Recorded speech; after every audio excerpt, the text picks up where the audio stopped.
this video I'm going to show you how to change out your fuel filter on a Duramax. I believe this is the same fuel filter for all Duramaxes, 2001 through 20.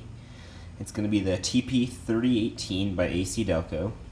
I'd eventually like to start running cat filters, but or a lift pump.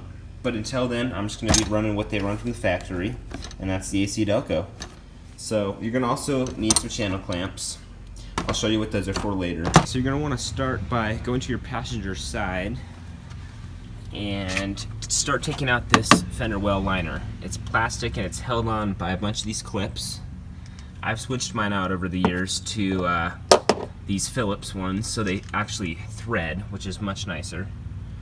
And just to show you from the top of the engine bay, your fuel filter is actually right here. It's that white thing. So you could probably reach it from above, but I like to reach it from below just for a little more access.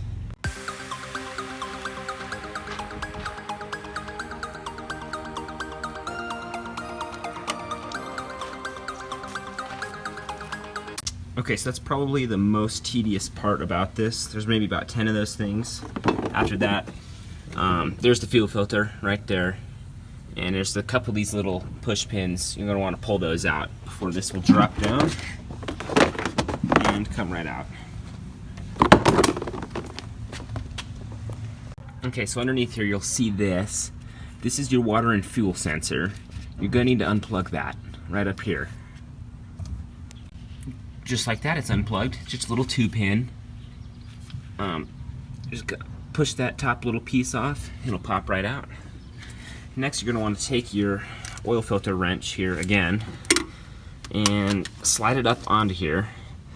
And that's actually backwards because I need to loosen it. And you just fit it on that.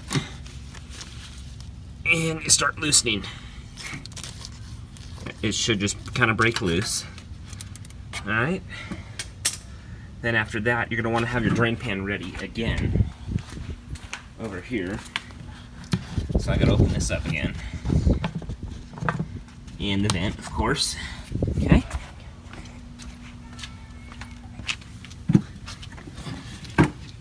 Okay, so up in here, you're just gonna slowly loosen this.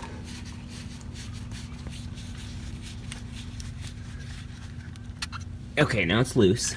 So this is obviously gonna be full of fuel. I'm going to take this sucker out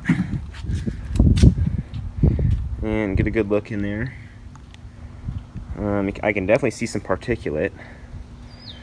You can see last change is June 7th, 2019. So I'm going to take it over and dump it out.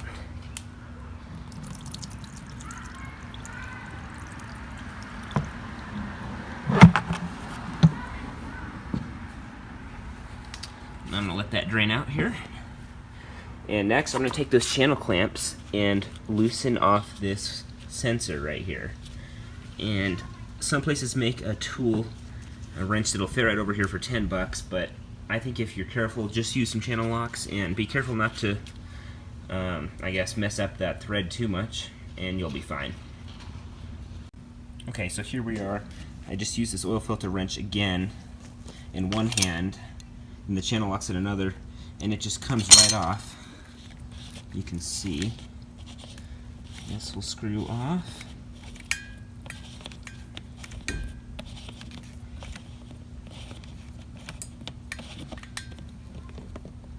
And just like that, it's got a little float on it. Now this, you want to be very careful.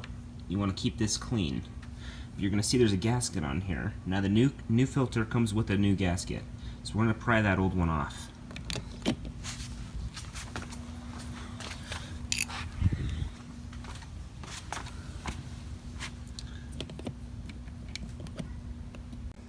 Okay, I'm going to unbox this.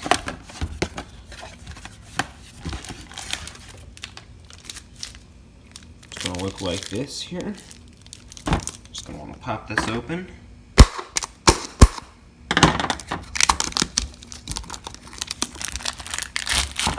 And just like that, here's your brand new filter and your brand new gaskets. So your gaskets, you're going to want to take them out and just like the oil filter, just like you do with the oil filter, you want to run some oil on these, whether that be diesel fuel or engine oil. Just soak that one in used engine oil.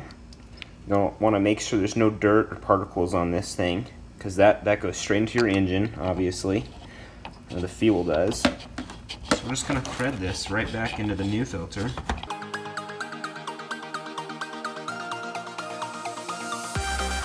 Okay, another thing I like to do is just write in Sharpie the date and mileage. Big bold letters with a Sharpie, so make no mistake on when it was last changed. Okay, just got that gasket in there. A little hard to see. But next, we're just going to take this to the truck and thread it back up again. Now you also want to make sure up here that you're not doubling up on gaskets as well, which looks like we're good. So you're just going to slide this filter right on in and thread it on. Once again, not too tight, just snug it up.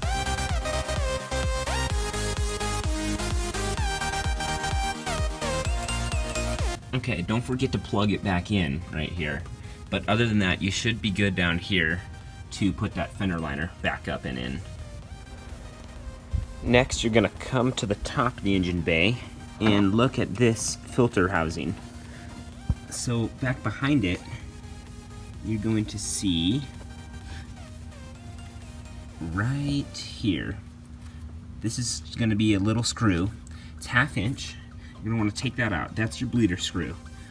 And I actually have a new one that is brass. I bought like a 5-pack from O'Reilly's for only a few bucks.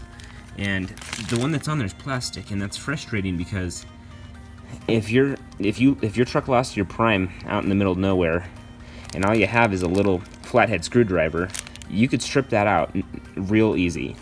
But with the brass one, it won't strip out as easily. So you can just, so that screwdriver would work. But otherwise, you're going to need something like this, which you may not have on hand. So I would suggest switching out to brass, like I will.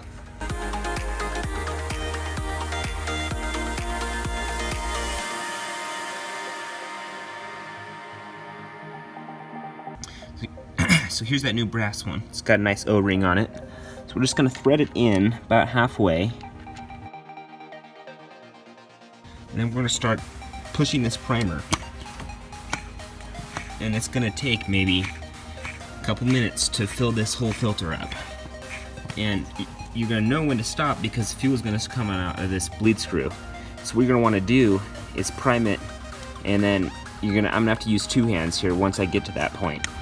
But I need to open it while I push this down and then close it when it comes back up so that it gets all the air out.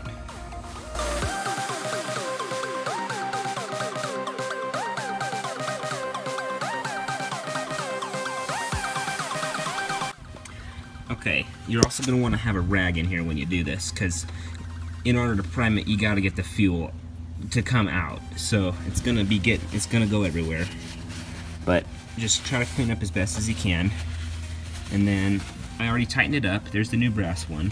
So just give it a couple extra primes after that, so it's got pressure in the system. And then next step would be to fire it up and test it out.